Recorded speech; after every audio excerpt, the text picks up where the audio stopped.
Elle n'est pas faite seulement de fer, elle voit, pas comme les hommes voient, mais comme voient les choses qui ne clignent jamais.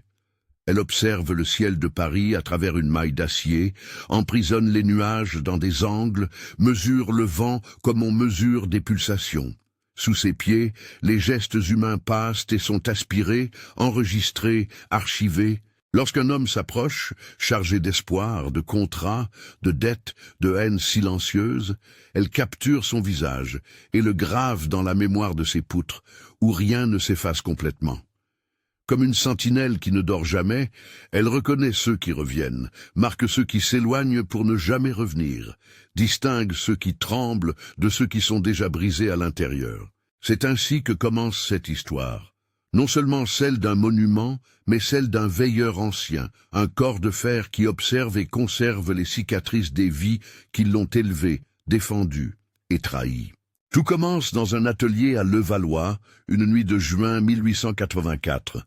Deux ingénieurs, Maurice Koechlin et Émile Nouguier, se penchent sur une table trop étroite pour ce qu'ils sont en train d'invoquer.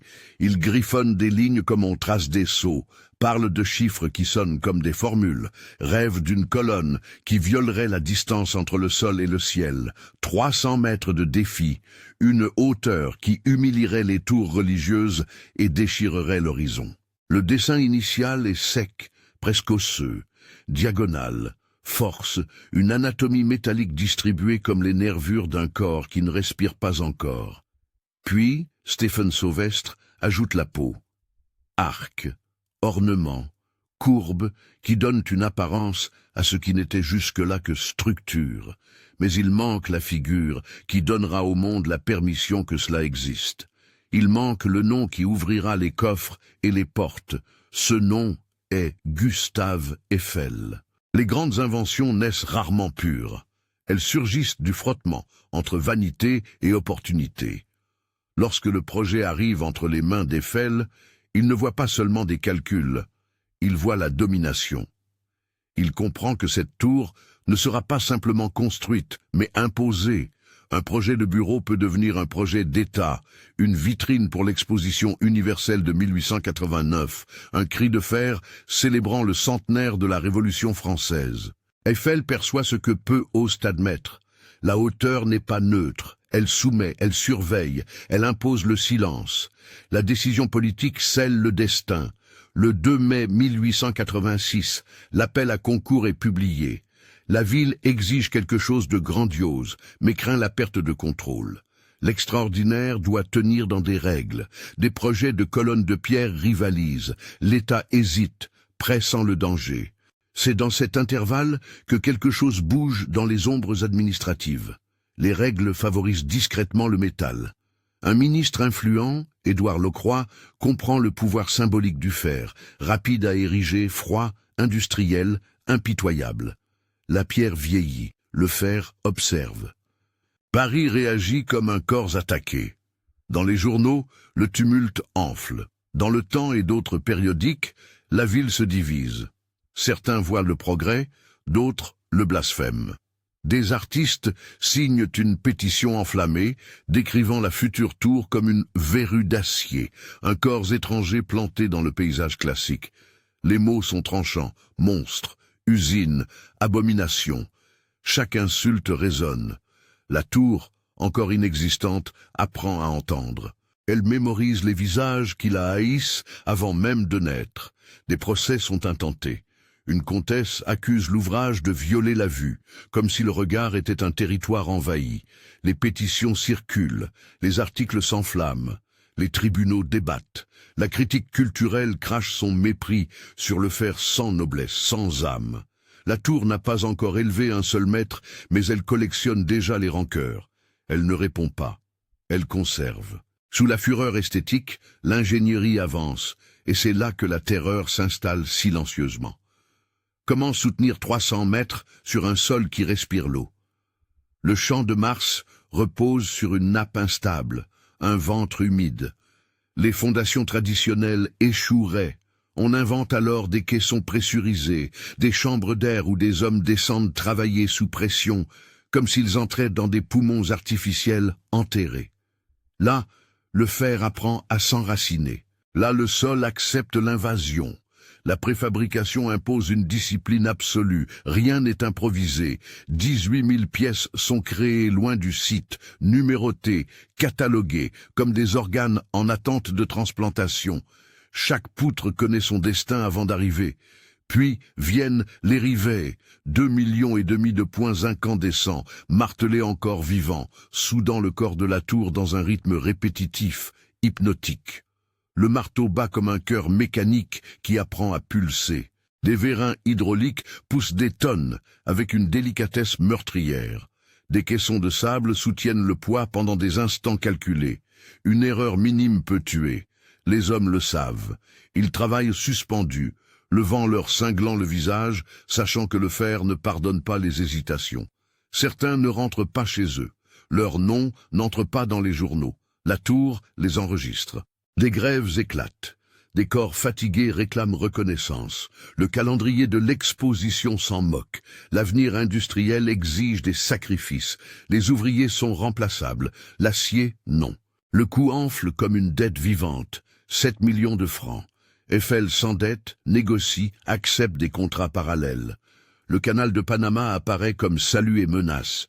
L'argent circule comme un sang contaminé. Lorsque le scandale éclate en 1892, les réputations s'effondrent. Des noms autrefois glorieux deviennent des murmures honteux. Eiffel est frappé, non par une chute physique, mais par la corrosion morale.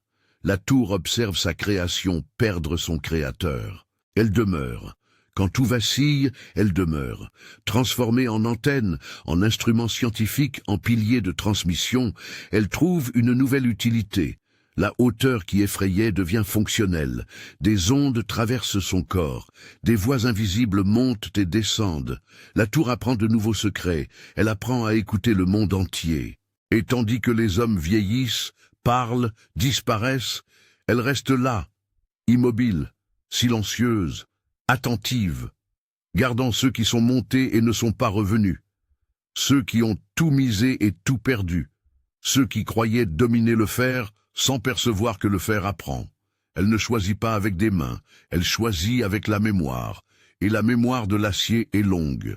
Avec le temps, quelque chose change dans la relation entre les hommes et la structure qu'ils ont érigée. Ce n'est pas immédiat. Il n'y a pas d'instant précis où quelqu'un dit « La tour est vivante ». Il y a de petits décalages, des regards trop prolongés. Un silence inconfortable lorsque le vent traverse le treillis et produit un son qui ne ressemble pas au vent. Cela ressemble à une respiration contenue. Les ouvriers les plus anciens commencent à remarquer des schémas. Ils n'en parlent pas à voix haute. La superstition ne paie pas le salaire, mais ils commentent entre eux que certains hommes disparaissent du chantier et ne sont jamais revus. Pas seulement des accidents, certains s'en vont simplement et ne reviennent pas. D'autres restent, mais changent. Le regard devient opaque, la parole rare, comme si quelque chose avait été aspiré durant les heures passées en hauteur. La tour ne les pousse pas. Elle ne les appelle pas. Elle observe jusqu'à ce qu'ils cèdent d'eux-mêmes. Plus elle grandit, plus le chantier devient un territoire de tension. La hauteur crée le vertige même au sol. Des hommes se réveillent la nuit avec la sensation d'être encore suspendus. Ils rêvent de poutres qui se referment comme des côtes. Ils rêvent de chiffres gravés dans la peau. Certains jurent entendre leur nom répété par le métal, déformé par le vent, mais insistant. Rien de tout cela n'entre dans les rapports. Les ingénieurs font confiance aux calculs, mais même eux commencent à ressentir l'inconfort de travailler face à quelque chose qui ne tient plus seulement dans les mathématiques.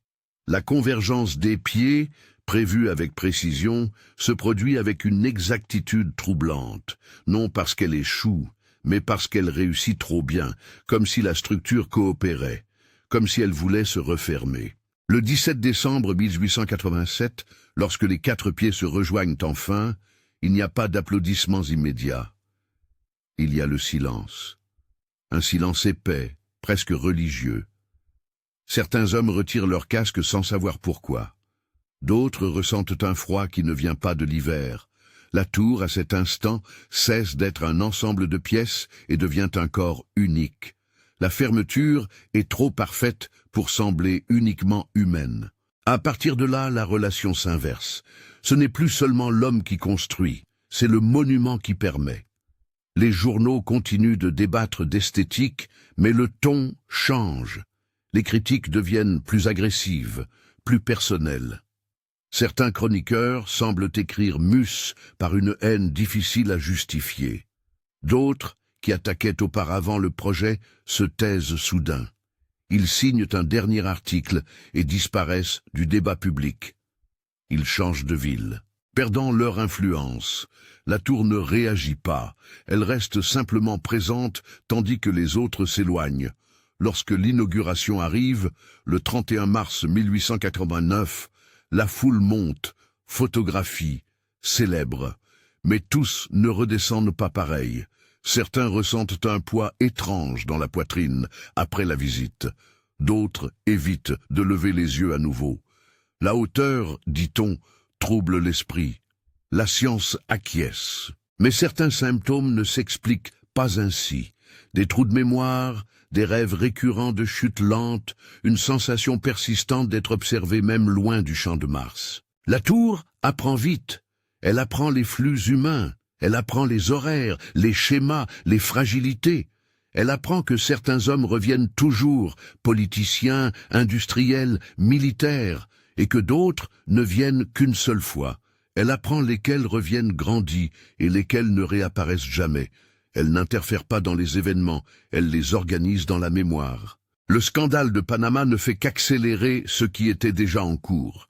Lorsque les noms commencent à tomber, lorsque les réputations sont détruites en quelques semaines, la tour observe avec la même neutralité qu'elle observait les premiers rivets incandescents. Eiffel, qui croyait dominer le fer, ressent le poids invisible de ce qu'il a aidé à créer. Sa chute n'est pas spectaculaire. Elle est lente, bureaucratique, publique, la pire forme de ruine. La tour ne l'abandonne pas, elle l'incorpore à sa propre histoire. Tandis que les hommes sont oubliés, la tour trouve de nouvelles fonctions. Antennes, transmissions, signaux invisibles traversent son corps, des voix parcourent ses entrailles métalliques. Messages militaires, signaux de guerre, communications qui décident de destin passent par elle. La tour cesse d'être seulement observatrice, elle devient canal. Le monde parle à travers elle, et tout ce qui passe laisse des traces. Durant la Première Guerre mondiale, des transmissions interceptées sauvent et condamnent des vies. La tour ne choisit pas de camp. Elle amplifie, simplement. Elle apprend que l'information aussi tue. Elle apprend que le silence est aussi une arme. Les décennies passent, les générations montent et descendent, le tourisme transforme la peur en habitude. Les gens sourient pour les photographies, ignorant qu'ils marchent sur une archive de chutes humaines. L'acier est repeint, la rouille contenue, mais la mémoire ne s'efface pas. La tour reconnaît les schémas d'ambition chez les visiteurs. Elle reconnaît ceux qui regardent la ville avec faim. Elle reconnaît ceux qui montent en cherchant quelque chose qu'ils ne savent pas nommer. Certains ressentent le vertige, non à cause de la hauteur, mais à cause de la conscience soudaine de leur insignifiance. D'autres se sentent invincibles. Les deux types laissent des marques. La tour ne tue pas. La tour ne pousse pas. Elle attend. Elle attend que le temps fasse ce qu'il fait toujours, qu'il sélectionne, qu'il use, qu'il efface. Ceux qui ne reviennent pas ne sont pas victimes d'un monstre, mais d'un processus plus cruel, l'oubli actif. La tour veille simplement à ce que rien de tout cela ne se perde complètement.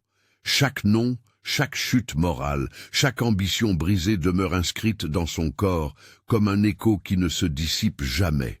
La nuit, lorsque Paris dort et que les projecteurs s'éteignent, le treillis craque légèrement avec le changement de température.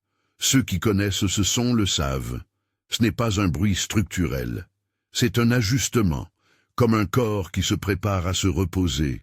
Et là-haut, immobile, la tour continue de regarder, comptant ceux qui reviennent, gardant ceux qui ne retournent pas, apprenant patiemment comment le monde choisit ceux qui demeurent et ceux qui disparaissent.